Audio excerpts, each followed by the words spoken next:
అదరగొట్టే కారం రంగు రుచి ఆచి కారం పొడి.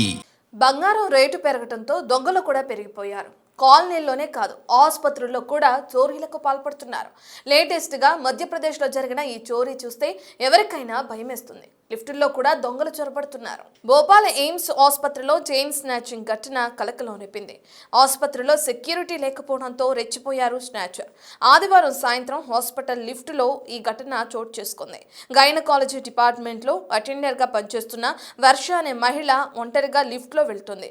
ఇక ఈ సమయంలోనే ఓ వ్యక్తి మాస్క్, క్యాప్ ధరించి లిఫ్ట్లోకి వచ్చాడు. ఆప్థమాలజీ డిపార్ట్మెంట్కు ఎలా వెళ్లాలని వర్షను అడిగాడు. లిఫ్ట్ 3వ ఫ్లోర్లోకి రాగానే ప్లాన్ ప్రకారం ఆ మహిళ మెడలోని ముత్యాల హారం, మంగళసూత్రాన్ని లాగాడు. వర్ష తీవ్రంగా ప్రతిఘటించినప్పటికీ ఆమె మెడలోని మంగళసూత్రాన్ని లాక్కుని పరారయ్యాడు. తన చైన్ లాక్కుని వెళ్లటంతో బాధిత మహిళ అక్కడే కూర్చుని ఏడుస్తూ ఉండిపోయింది.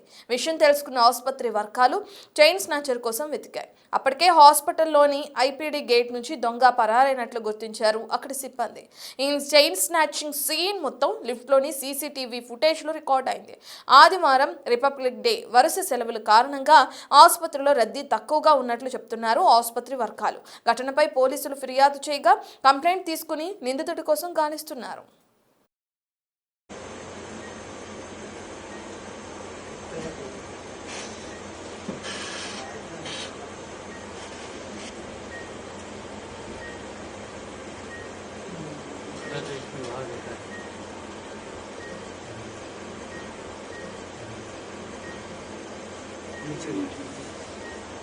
देखो दीदी के साथ ही आ गया पीछे।